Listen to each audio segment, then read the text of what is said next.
Olá pessoal, então, boa noite, tudo bem?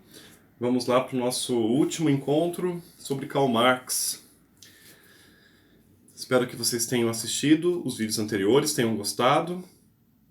Se tiverem críticas, né, questões, por favor façam os comentários, né, lá no Google ou pelo WhatsApp. Estou aqui aberto para correções também, tá? Karl Marx seria um curso à parte, né? E mesmo assim não seríamos capazes, eu acredito, de aprofundá-lo, né? ah, Diante de toda a grandeza, né, da sua obra. Mas resta para a gente, ainda nesse vídeo, uma fala sobre a questão da religião e uma fala sobre os pontos positivos e negativos de Karl Marx, né? Pontos gerais. Tá? Eu não vou entrar aqui em citação de tantos e tantos e tantos pensadores e revisionistas marxistas.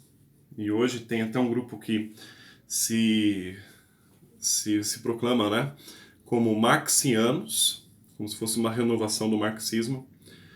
E, claro, né, todo o combate, né, a questão da figura ou a memória mesmo de Karl Marx.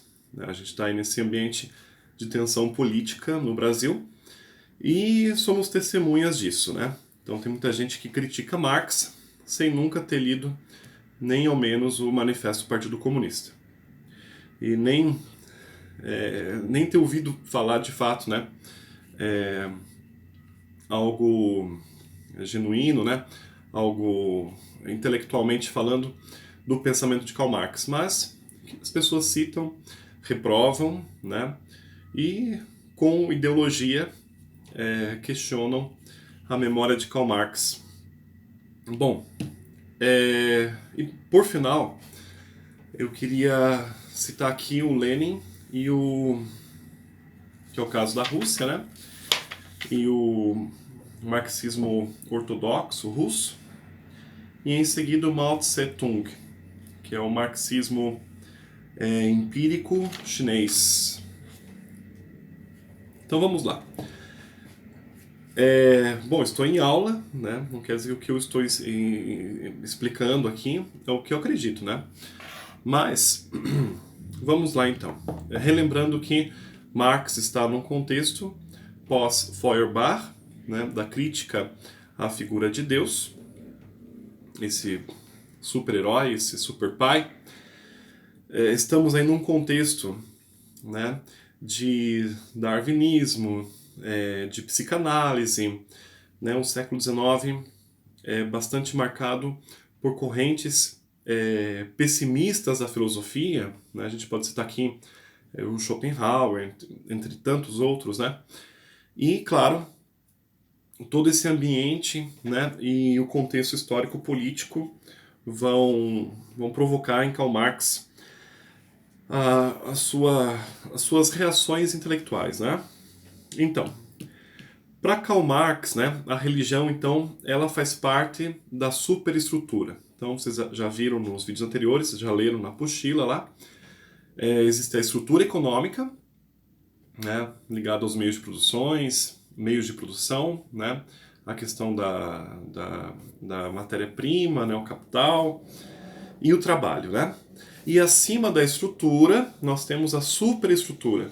Então, tentem desenhar, né, esse, esse, essa visualização de Karl Marx a respeito da sociedade, né?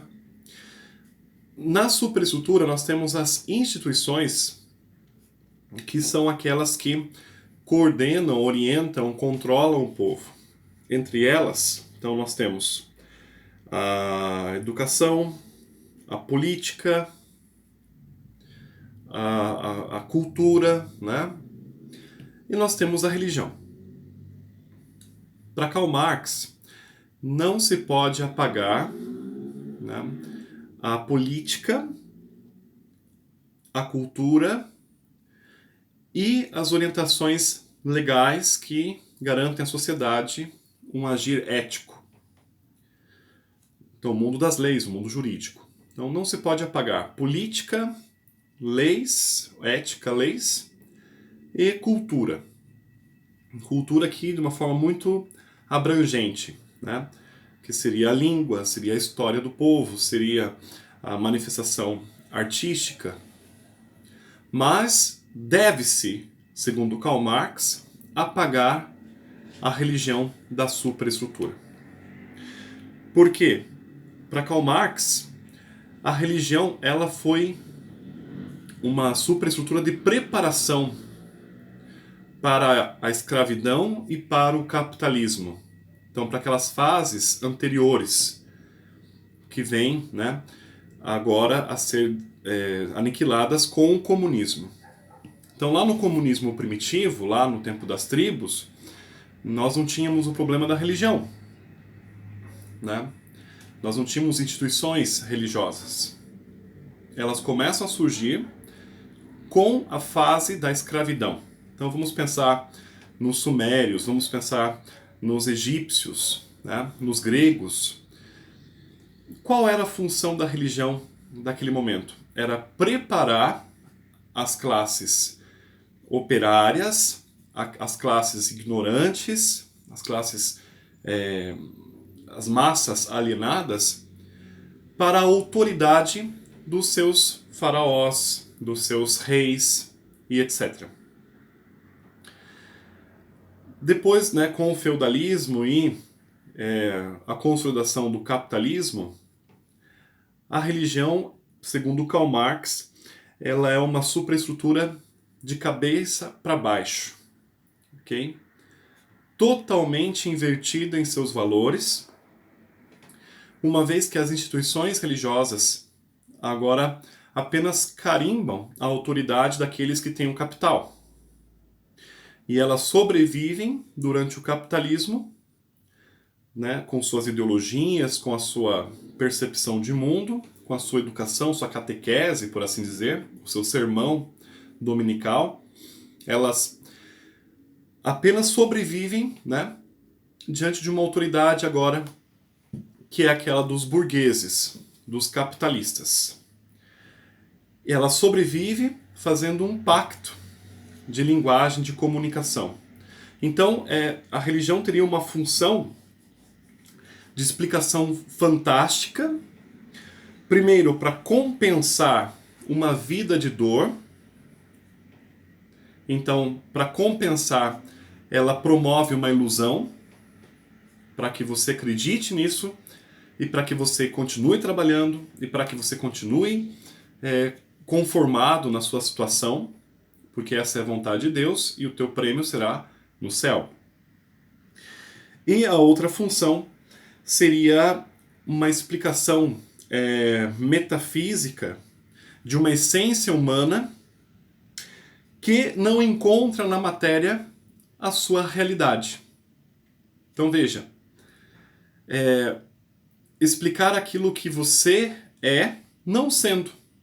Uma vez que para Karl Marx, né, o conceito de substância se dá apenas aquilo que existe na matéria, na natureza. Então, explicar a questão da alma, ou explicar a questão de seres metafísicos, seria uma complicação da imaginação. Uma confusão provocada e muito bem construída, elaborada pelos religiosos, que ensinam, então, transmitem esses valores, transmitem esses conceitos que são puramente inexistentes, né? São imaginários. São confusões da mente. Bom, lembre, pessoal, que para Karl Marx, então, a religião é a única superestrutura que deve ser abolida. Certo? E para Karl Marx, o comunismo deve lutar contra a religião, pois essa luta é a luta contra aquele mundo do qual a religião é o aroma espiritual. Ou seja, Marx ele nega, né? Ele rejeita o idealismo hegeliano, né? Ele rejeita a metafísica ele é um naturalista, um materialista, do ponto de vista de dialética histórica, né? Voltado apenas às transformações do hoje, desse contexto. E para ele, então, esse movimento imaginário, essa ânsia de vida eterna, seria uma confusão mental e seria uma compensação para os sofrimentos do aqui, né, do agora. Bom, quando Karl Marx faz essa guinada, né, do pensamento de Hegel, arranca, né, de Hegel o ser da história, o ideal, né, o ser ideal, toda a metafísica. Então, a partir desse momento, Karl Marx se compromete, então, a um combate a questões metafísicas, a valores sobrenaturais. Então, não teria sentido para Karl Marx agir sendo contraditório à base do seu pensamento, que é o materialismo histórico. Não há outro fundamento senão na natureza e senão na história, que se dá por meio da dialética, que é a luta entre as classes, né? Burgueses e proletários. Aí você vai lembrar, de repente, né, do Augusto Comte. Como que Augusto Comte cria a religião da humanidade, né? Como ele chega a esse ponto, depois de criticar Deus e criticar a partir dos estados, né, da evolução social, né? Aí você pode se lembrar de Durkheim, né, na sua grande obra sobre a vida religiosa, ele fala sobre a perspectiva de Deus, do totem, né, como função de coesão social, de solidariedade, né, entre os indivíduos. E eu queria dizer uma coisa, tá? Augusto Comte, ele teve uma formação religiosa na infância. Durkheim, ele era judeu e era filho de uma família de rabinos. Não sei se eu disse isso nas aulas. O bisavô de Durkheim era rabino. O vô, o pai, eles eram rabinos. Somente Durkheim se desligou. E num determinado momento, Durkheim volta a se interessar pela religião. Já Karl Marx, ele era um judeu, nascido em uma família dentro do iluminismo, né, europeu, que no hebraico fala-se Haskalah, no alemão fala Aufklärung, né, dentro do Aufklärung, que é o movimento de iluminismo, de esclarecimento. Ele nasce numa família que se converteu ao cristianismo e que não dava mínima para a catequese ou para as funções religiosas. Apenas se converteu por algum determinado motivo de aceitação social, visto que os judeus sempre foram rejeitados, mesmo atuando ativamente nas sociedades europeias, mesmo durante o iluminismo, eles não tinham status de cidadãos, não tinham esse reconhecimento tão forte, tão claro, né? E aí a família de Karl Marx, ela era uma família de consistência ateia, né? De ateísmo puro. E Marx foi sempre ateu, desde a infância. Há alguns relatos, né, da sua adolescência em que ele zombava da religião, zombava da igreja. E na sua tese de doutorado, tem aqui um trecho, um texto, ele escreve, né, a sua tese falando sobre a crítica da filosofia hegeliana do direito público. Ele escreve, né, sobre o materialismo histórico. Então, a crítica da filosofia hegeliana e a fundação do materialismo histórico. Veja, então o título, a fundação do materialismo histórico. Então, sua tese era perfeitamente um tratado de ateísmo, da negação dos valores metafísicos sobrenaturais. E Marx, né, ele fala o seguinte: no país da razão, a existência de Deus não pode ter nenhum significado. No país da razão, não se pode ter fé. Ele nega essa atitude, né, essa intuição ou esse sentimento religioso. E ele continua dizendo, na sua tese de doutorado: Levai papel moeda a um país no qual este uso do papel é desconhecido. Qual o valor desse papel moeda? Todos vão rir dessa representação subjetiva. Ide com os vossos deuses a um país no qual são adorados outros deuses. E lá vos demonstrarão que sois vítimas de imaginações e abstrações. O que um determinado país se dá com os deuses estrangeiros acontece no país da razão com Deus em geral. Ele é uma região na qual a existência de Deus cessa. Então, para Marx, com o materialismo histórico, e agora com a autoridade da ciência e o materialismo histórico, não há mais espaço para se falar de Deus. Não há mais espaço para fé, somente para razão. Então, esse é o primeiro ponto, a infância, né, de Karl Marx, e aí a sua base teórica, que é o materialismo histórico, que ele defende na sua tese de doutorado. Em segundo lugar, já falava lá no primeiro vídeo sobre as influências de Karl Marx, nós temos a questão da experiência pessoal dele sobre a igreja, em todos os lugares onde ele passou. Alemanha, França, Inglaterra.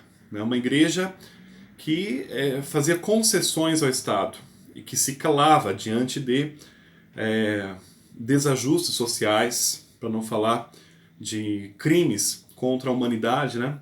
No sentido de que o Estado oprimia as pessoas por meio da promoção da desigualdade social e dessa dificuldade em aceitar a dignidade humana, que é a busca do proletário a partir das greves, a partir das suas revoluções, né?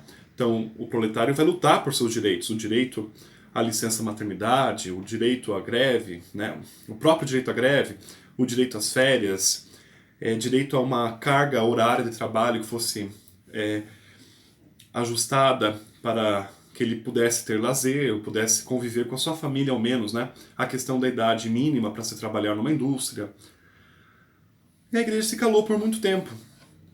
Né? Nós vamos ter o pronunciamento da igreja no final do século XIX, né? Os primeiros pronunciamentos a esse respeito. E por que se calava? Né? Por que a igreja coroava os reis, batizava os filhos dos capitalistas, né? Perdoava os pecados dos industriais e não provocava, né, ao menos uma discussão, uma abertura à penitência ou a retratação, né? Então, para isso, Karl Marx, para ele isso era um escândalo, né? Falar de Deus, amor, um Jesus que salva e uma igreja que vivia em meio à riqueza, à nobreza e que sobrevivia, como eu falava agora há pouco para vocês, né? E sobrevivia porque na verdade ela não mandava mais nada, quem mandava eram os capitalistas. A igreja estava ali se mantendo às custas do discurso, da ideologia que produzia na superestrutura. Em terceiro lugar, nós temos que falar aqui uma coisa. Se Karl Marx não teve contato com a igreja, seja ela cristã, ou seja sinagoga, judaica, ou qualquer outra, né? Ele teve também um conhecimento superficial dos valores da teologia cristã. Então, nenhum dos socialistas, né, daquele início, né, do Manifesto do Partido Comunista, eles tinham qualquer inclinação, eles não tinham uma inclinação para ouvir ou dialogar com os cristãos. Eles não tinham, eles se irritavam com essa questão né, o discurso religioso da vida eterna, a questão do fatalismo religioso, né, que é muito presente, essa questão da Deus quis, né, o milagre. Ou seja, para eles isso não fazia sentido, então eles não queriam nem ouvir. Mais tarde nós vamos ter aí, a partir do século XX, né, a partir dos anos 40, na Segunda Guerra Mundial, né, nós vamos ter vários pensadores que são cristãos e que fazem uma releitura de Karl Marx e partem para o diálogo com o marxismo. Posso dar um exemplo aqui, que todo mundo já ouviu falar, sobre a teologia da libertação, certo? A teologia da libertação ela foi perseguida no interior da igreja. Bom, ela tinha provavelmente erros, que eu não vou falar aqui agora, mas ela fazia uma provocação geral às autoridades eclesiásticas para denunciar situações de tortura, ditadura, exploração no mundo do trabalho, que seria para eles o valor profético, a atitude profética da igreja, né? E que estava faltando. Então nós temos 3 pontos, né? Karl Marx nasce numa família de ateísmo, e para ele isso é tão importante que vira tese de doutorado, que é a fundação do materialismo histórico. Em segundo lugar, nós temos a experiência negativa da igreja, em geral, no contexto europeu, uma igreja infelizmente hipócrita, né? Por assim dizer. E em terceiro lugar, nós temos a falta de conhecimento de Karl Marx, né? Então não havia o diálogo, o espaço para compreender o que seria o conceito de fé para Karl Marx, tá? Bom, aqui a gente termina a questão da religião, né? Todo mundo já ouviu falar aquela frase, né, famosa, que a religião é o ópio do povo. Bom, é aquela ideia, o conceito da ilusão, né? Então, para Karl Marx, seria uma superestrutura que não traz nenhuma utilidade, não traz utilidade do ponto de vista da formação cultural, dos valores, agora são legais, né, pelo direito, e da formação política. Então, por isso se apaga a religião. Tá joia?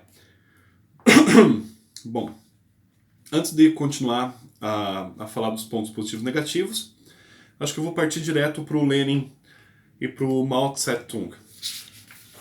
Mao Tse-tung, isso mesmo.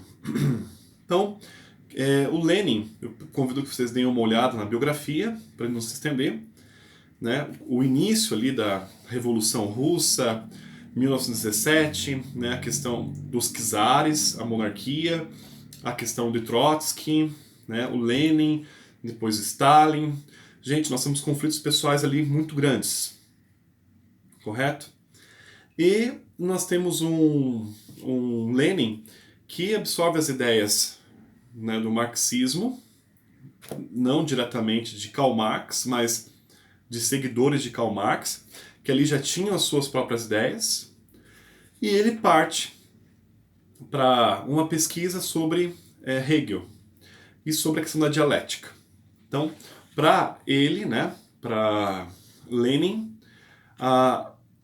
na sua representação de comunismo ou de marxismo, a dialética deve ser entendida como a lei suprema do mundo, da natureza e da história. Ele é radical. Olha aqui o ponto, né?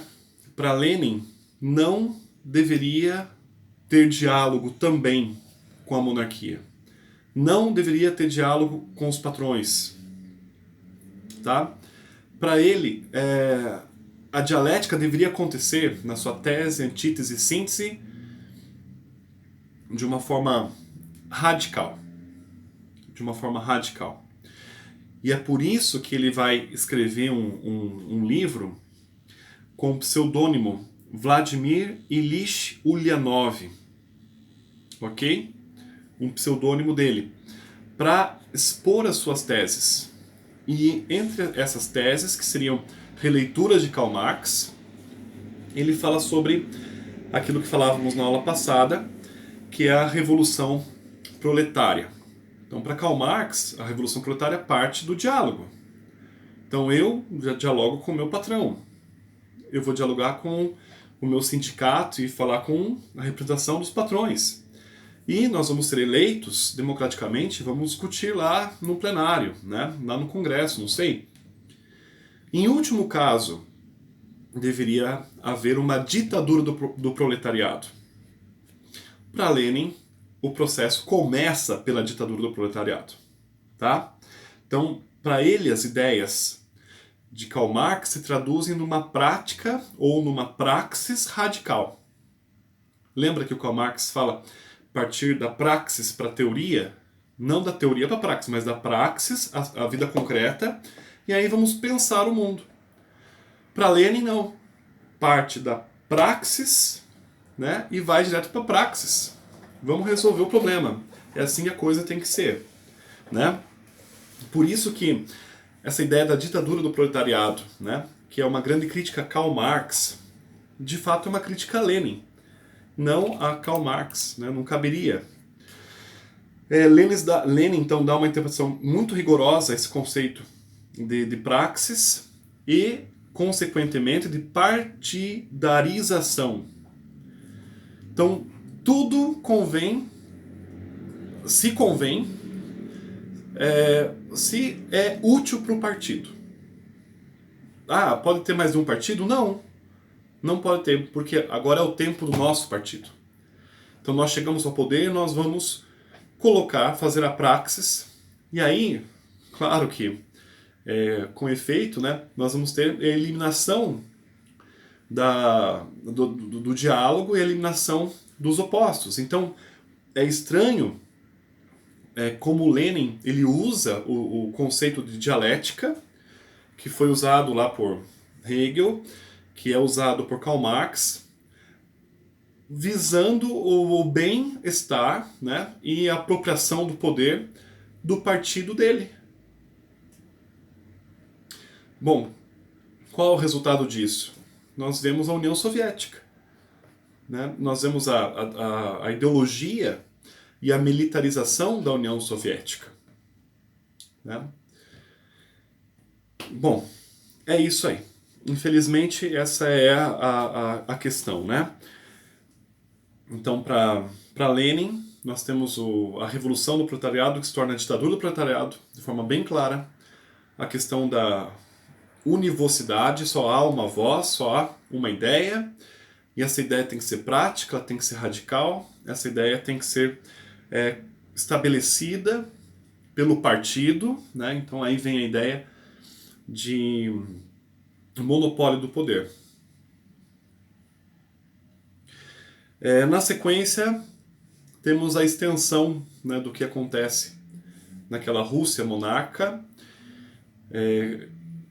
na China imperialista, que passa por um período de conflitos, na época que Mao Tse-tung está em Xangai, em 1921, nós temos uma China dividida, com valores religiosos de Confúcio, que não é bem um espiritualista, mas que era venerado pelos chineses, né?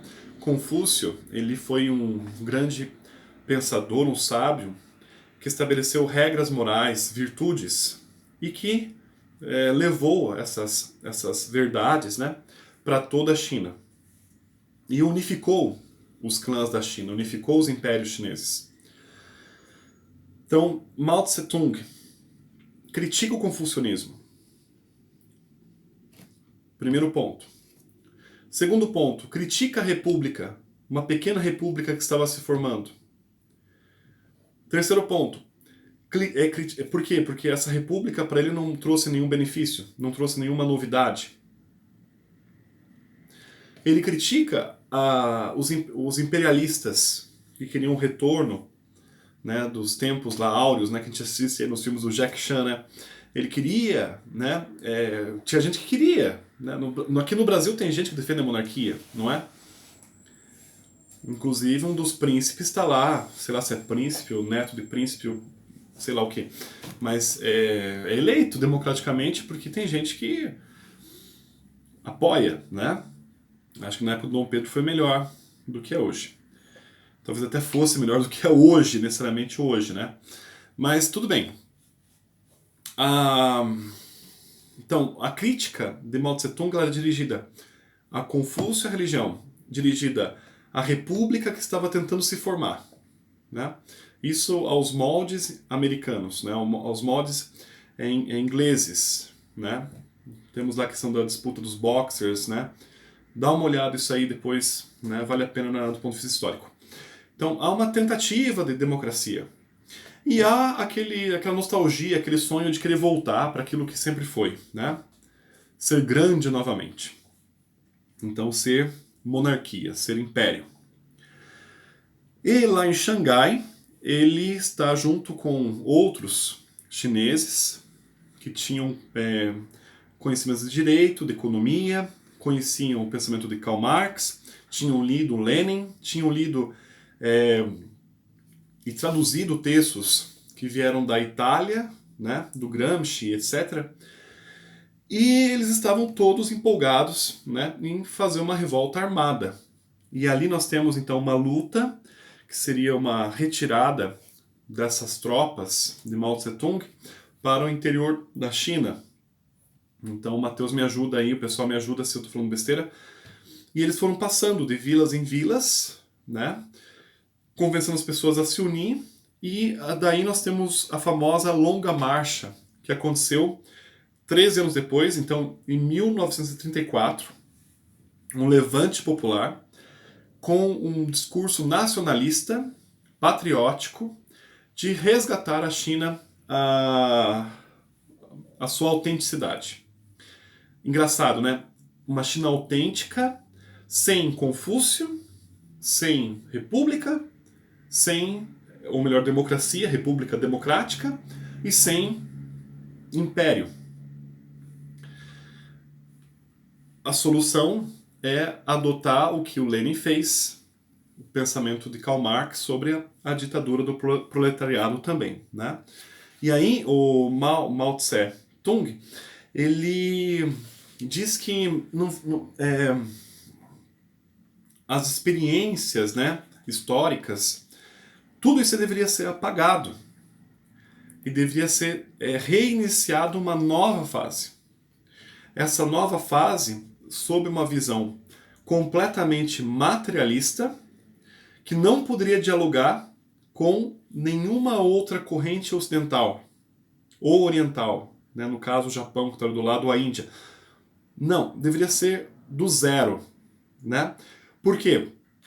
Segundo eles, né, na China existia na história chinesa, na tradição chinesa, uma cultura imperialista que refletia apenas na política o controle total, parcial dos capitalistas. Então o Mao Tse-tung ele já parte, né, para essa interpretação histórica, e ele diz que não houve processos, então, como Karl Marx falava, né, do comunismo primitivo para escravidão, para capitalismo, não. Simplesmente viveu-se durante todo o tempo uma grande escravidão, né? E que agora nesse momento era necessário identificar então quem são os senhores, quem são os escravos, e impedir o acesso do capitalismo à China. Então era preciso extirpar, né, rejeitar completamente o conceito de capitalismo ou liberalismo econômico, né, que prevaleceu aí nos Estados Unidos e na Europa. Por quê? Porque tudo isso somente amparava velhas ideologias, a velha moral, que os chineses repetiam entre si como ideologia. Então, repetindo frases de Confúcio, estavam protegendo seus senhores, sentindo-se como escravos, né? Votando democraticamente, estabelecendo um presidente ou algo assim, né? Estariam apenas sendo enganados, manipulados, controlados, porque aqueles que votam não seriam votados. E do ponto de vista da monarquia, então nem se fala, né? Porque seria a grande sombra, né, divina, né, um deus, um imperador sol, né, um deus. Então tudo isso aí seria uma grande superestrutura negativa, né?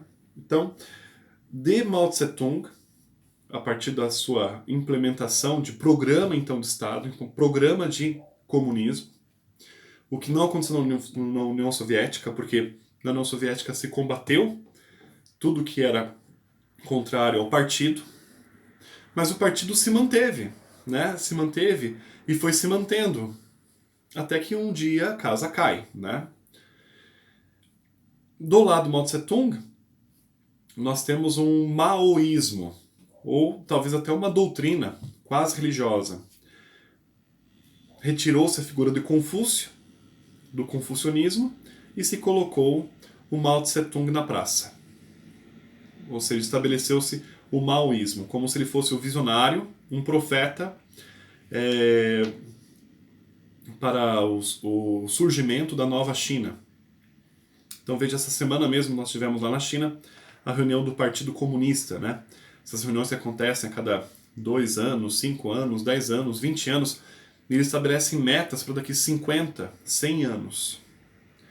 E isso, né, lembra um pouco o que Lenin falava do partido, né? Que é essa questão essa proteção, né? E na China é muito forte isso, nós vemos isso, a questão da dificuldade de se ter acesso a mesmo um turista ir lá visitar a China, né? Ou dialogar com o chinês, ou do chinês ter acesso à internet de modo livre e ser um questionador, ser crítico. Tudo isso cai por terra dentro do comunismo chinês. A gente poderia ir um pouco mais longe, né, com o comunismo aqui da América Latina, mas eu vou deixar para vocês. Então, quem quiser, pesquisa aí, né, quem são os nossos comunistas, né, históricos aí da América Latina. E quero fechar então citando primeiro 2 críticas, né, em relação ao Karl Marx. Uma delas é em relação a um caráter simplista de renovação da sociedade. Então, nós temos vários pensadores, economistas, que não acreditam necessariamente que a revolução proletária, né, ou do proletariado, vai provocar mudanças.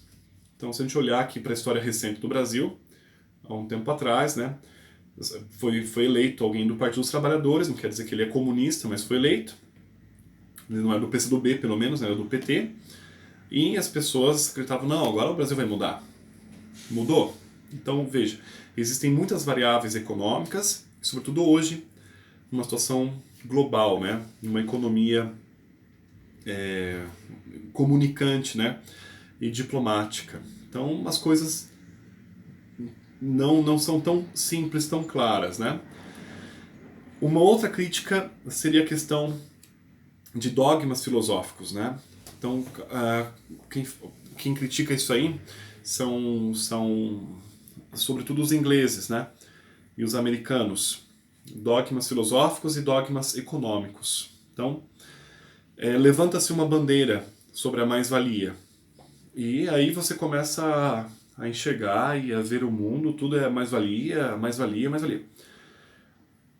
Ou, né, veste-se os óculos da superestrutura, ou da ideologia, ou da alienação, e aí torna-se um vocabulário bastante limitante, né? Bastante difícil de se articular com outras posições, outras posturas.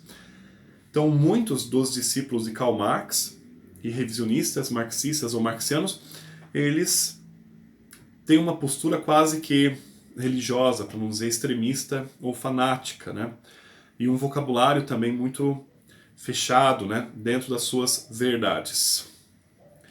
Um último ponto seria a questão da própria religião. Karl Marx ele apaga a religião, a metafísica, ele apaga valores universais, né, que seriam metafísicos.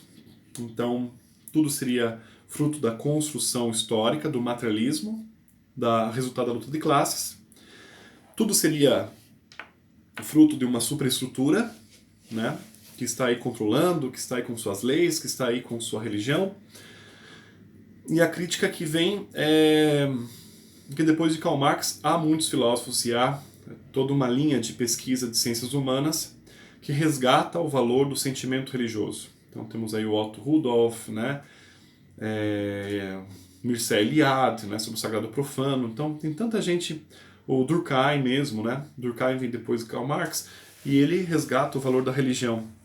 Sem falar no pessoal aí metafísico, né, da filosofia contemporânea, né? Nós temos um Husserl, nós temos um Heidegger, né, que voltam com o conceito de ser e com o conceito de Deus, né, em muitos deles, né. Então, essa é uma crítica, também se faz ao marxismo. Anula-se a religião, anula-se o sentimento da fé, necessariamente, anula-se tudo. Bom, o que é positivo, né? Vou citar aqui alguns. Então, primeiro, a questão da filosofia prática, no sentido de praxis, como um olhar não somente especulativo e contemplativo, mas que busca na política uma renovação das coisas. Então, estudar para renovar, né? Então, conhecer o mundo para transformá-lo. Depois o Lenin e o Mao Tse Tung vão falar o que for útil para nossa cabeça, né? Para o que for bom para o partido, né? Mas o Karl Marx não falava isso. Ele falava da dignidade dos homens e da questão de combater a miséria e de buscar a igualdade, né? Abolir as classes sociais, mais ricos e mais pobres. Para ele, o comunismo seria a solução. Um outro ponto é que ele estuda a situação, a praxis, né? Como ele propõe, da praxis para a teoria, e ele conhece, então, o pensamento do inimigo, entre aspas, né? Que seria o liberalismo, e dá um nome para isso, o capitalismo. Ele conhece, né, na obra O Capital, e expõe no manifesto do Partido Comunista e na ideologia alemã, ele expõe, né, uma leitura do pensamento ao qual ele se opõe.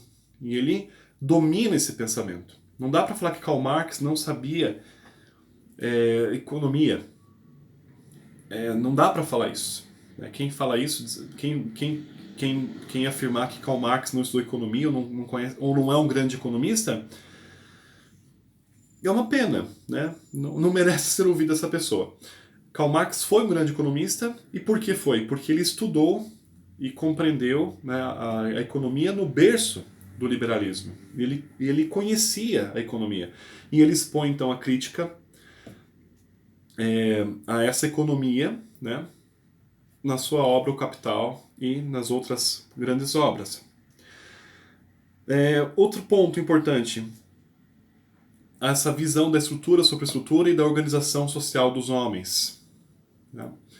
É uma grande novidade, porque alguns filósofos, tipo Kant, falavam sobre minoridade. O Francis Bacon falava sobre a teoria dos ídolos, né? Então alguns falavam, o Descartes, sobre a prevenção, a precaução, né? Então, mas eles falavam, talvez antecipando aquilo que Karl Marx é chamado de ideologia. Então Karl Marx, ele cria um vocabulário, né? Ou ele aperfeiçoa pensamentos antigos, né? Anteriores a ele, e ele estabelece uma grande novidade, né, em relação à interpretação e ao funcionamento dessas relações sociais, né, ao falar de estrutura e superestrutura, ao falar de ideologia, de alienação, etc. E não é à toa que ele é referência até hoje. Então você pode ser até mesmo contrário a Karl Marx, e muito contrário a Karl Marx, mas você usa o termo ideologia, que foi cunhado por Karl Marx, né? Você pode ser extremamente, né, combativo, contrário a Karl Marx, mas você deseja que os pobres, que você que é pobre, né, estranho, né, mas o cara pobre que está desejando que agora tem que tomar o poder dos ricos, né, ou tomar o poder, né, derrubar esses juízes, derrubar esses políticos, né, então vamos lá, o povo é soberano, né, Rousseau já falava, né. Pois é. Você está citando Karl Marx, né? Se você fala isso, está citando Karl Marx. Se você usa a palavra ideologia, né? Usa a palavra luta de classes, né? Combate político, de certa forma você está fazendo referência a Karl Marx. E por fim, ele faz uma previsão, né, do fim do capitalismo. O capitalismo da Revolução Industrial que ele viveu. E ele ele tem uma intuição, né, do comunismo, ele quer essa realização, né, que por Lenin, por Mao Tse-tung e por outros aí, parece que vai virar mais um militarismo e, sei lá, né, como criticar, porque os crimes foram tantos, né, na história. Mas ele prevê que o capitalismo, ele, da forma como explora a natureza e como explora a mão de obra, ele não é sustentável em si mesmo. Então, por isso, programar, né, renovar a política para que a história tenha uma sequência, né, tenha uma continuidade. Então, era esse o sonho de Karl Marx. O último ponto, que eu já citei aqui várias vezes, é a questão da luta pela igualdade dos homens, né? Talvez seja simplista, talvez seja utópico. Karl Marx fala isso de socialismo, chama isso de socialismo científico, né? E ele tenta oferecer instrumentos para que isso se resolva, né? Para que o comunismo fosse possível. Será que as coisas aconteceram da forma como ele sonhou, como ele escreveu? Aparentemente não, certo? Karl Marx foi usado, né? E virou estátuas em muitas praças, onde as classes persistiam, com grandes diferenças sociais, militarizadas, com muita polêmica em relação à liberdade de expressão, a própria dialética, né, que foi um ponto forte, né, a discussão, o diálogo. Para Karl Marx, a dialética seria o ponto de continuidade, né? Mesmo depois da Revolução do Proletariado. Lembra, eu falei para vocês há 2 encontros atrás, a dialética deveria persistir, deveria ser fomentada, né? Sempre o diálogo, a discussão, o debate. Então, numa sociedade que seria comunista, calar os outros, torturar ou expulsar, né? Exilar, isso não tem nada a ver com Karl Marx. Então, é o que eu repito sempre. Muita gente critica o Karl Marx, mas não conhece o Karl Marx. Deveria conhecer, de fato, quem deturpou Karl Marx. Gente, abraço para vocês. Na quinta-feira a gente começa com Max Weber. Então, lembram, 20 pontos para Durkheim, 20 pontos para Marx. Tá? Façam os resumos de vocês, façam bem bonito. Por favor, não copiem na internet, usem os vídeos, tá? Os materiais de apoio, a apostila de vocês, tá? Para trazer um material que seja condizente com a nossa postura, nosso trabalho, tá bom? E na quinta-feira a gente começa o Max Weber. Um abraço para vocês, fiquem com Deus. Tchau!